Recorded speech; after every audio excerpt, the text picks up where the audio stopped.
नमस्ते। मैथ्स कभी कभी थोड़ा मुश्किल लग सकता है ना? खासकर जब इतने बड़े बड़े नंबर्स को डिवाइड करना हो। पर क्या हो अगर मैं कहूँ कि कुछ ऐसी स्मार्ट ट्रिक्स हैं जो इस काम को एकदम आसान बना सकती हैं? तो चलिए आज मैथ्स के कुछ ऐसे ही जादुई नियम सीखते हैं। चलिए सीधा एक चैलेंज से शुरू करते हैं। स्क्रीन पर ये नंबर देखिए, 9 अरब 87 करोड़ 65 लाख 43,210। क्या ये 6 से पूरी तरह डिवाइड हो सकता है? बिना कैलकुलेटर के इसका जवाब देना ये तो बहुत मुश्किल लग रहा है। इसे सॉल्व करने में तो शायद काफी टाइम लग जाएगा। लेकिन घबराइए नहीं, इसका एक बहुत ही आसान तरीका है। मैथ्स की ऐसी बड़ी चुनौतियों के लिए ना कुछ सीक्रेट कोड्स होते हैं जिन्हें हम विभाज्यता के नियम कहते हैं। चलिए इन नियमों को सीखते हैं और इस पूरी पहेली को एकदम आसान बना देते हैं। ठीक है, तो सब तैयार? चलिए लेवल 1 से शुरू करते हैं। ये सबसे आसान ट्रिक्स हैं। इनके लिए आपको कुछ नहीं करना, बस नंबर का आखिरी डिजिट यानी आखिरी अंक देखना है, बस। तो 5 और 10 के नियम तो मतलब बहुत ही सिंपल है। अगर किसी नंबर के आखिर में 0, 2, 4, 6 या 8 आता है तो वो 2 से डिवाइड हो जाएगा। अगर आखिर में 0 या 5 है तो वो 5 से डिवाइड होगा, और अगर आखिर में 0 है तो पक्का है कि वो 10 से भी डिवाइड होगा। कितना आसान है ना? जैसे 246 को देखिए, इसका आखिरी अंक क्या है? 6, जो एक सम संख्या है। इसका सीधा मतलब है कि 246 2 से पूरी तरह डिवाइड हो जाएगा।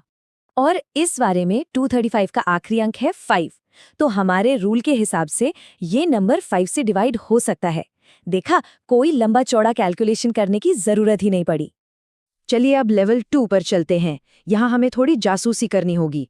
इन रूल्स के लिए हमें नंबर के सारे डिजिट्स को आपस में जोड़ना पड़ता है। 3 और 9 के नियम पता है, एकदम जुड़वा भाइयों की तरह है।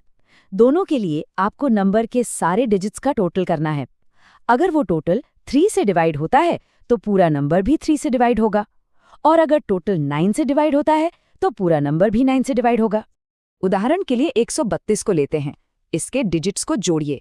1 + 3 + 2 ये हुआ 6। क्योंकि 6 3 से डिवाइड होता है, इसलिए 132 भी 3 से डिवाइड हो जाएगा। अब 9 का नियम देखते हैं। नंबर है 468।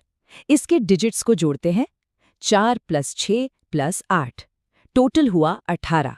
हम सब जानते हैं कि 18 9 से डिवाइड होता है, तो इसका मतलब 468 भी 9 से डिवाइड हो जाएगा। बहुत बढ़िया। अब हम आ गए हैं लेवल 3 पर। यहाँ नियम अकेले काम नहीं करते, बल्कि टीम बनाकर काम करते हैं। मतलब एक नंबर को एक नहीं, बल्कि 2 अलग-अलग नियमों का टेस्ट पास करना होता है। तो ये बहुत जरूरी है कि 6 से डिवाइड होने के लिए नंबर को 2 और 3 दोनों के रूल्स को पास करना होगा। इसी तरह 12 से डिवाइड होने के लिए नंबर को 3 और 4 दोनों के टेस्ट में पास होना जरूरी है। जैसे कि 132 का उदाहरण लेते हैं। इसका आखिरी अंक 2 है, तो ये 2 से तो डिवाइड होगा। पहला टेस्ट पास। अब इसके अंकों को जोड़ते हैं। 1 + 3 + 2 ये हुआ 6, और 6 3 से भी डिवाइड होता है। दूसरा टेस्ट भी पास। क्योंकि इसने दोनों टेस्ट पास कर लिए, मतलब 132 6 से भी डिवाइड होगा। अब याद है वो शुरू वाला बड़ा नंबर, उस पर भी यही लॉजिक लगता है। और अब आ गया है फाइनल लेवल। ये है प्रो ट्रिक्स। ये थोड़े एडवांस्ड हैं, लेकिन सच कहूं तो सबसे मजेदार भी यही है। इनको सीखने के बाद तो आप एकदम मैथ्स एक्सपर्ट जैसा फील करेंगे। 4 और 8 के नियम भी आखिरी अंकों पर ही फोकस करते हैं, पर थोड़ा अलग तरीके से। 4 के लिए आपको आखिरी 2 अंकों से बनी संख्या देखनी है, और 8 के लिए आपको आखिरी 3 अंकों से बनी संख्या देखनी है। 7 का नियम थोड़ा सा घुमावदार है, पर मजेदार है। जैसे 343 का उदाहरण लेते हैं। स्टेप 1, आखिरी अंक यानी 3 को डबल कर दीजिए, हो गया 6। स्टेप 2, अब इस 6 को बाकी बचे नंबर यानी 34 से घटा दीजिए, बचा 28। अब बस ये देखिए कि क्या 28 7 से डिवाइड होता है? हाँ, होता है। तो इसका मतलब 343 भी 7 से डिवाइड होगा। 11 का नियम तो एक गेम जैसा है। इसमें हम पहले डिजिट से शुरू करके एक-एक करके डिजिट्स को घटाते और जोड़ते जाते हैं। जैसे 1331 के लिए हम करेंगे 1 - 3 + 3 - 1, जिसका जवाब आता है 0। अगर आखिर में जवाब 0 आए या 11 से डिवाइड होने वाला कोई नंबर आए तो पूरा नंबर 11 से डिवाइड हो जाएगा। और ये रहा हमारा आखिरी प्रो ट्रिक 13 के लिए। चलिए 260 का उदाहरण लेते हैं।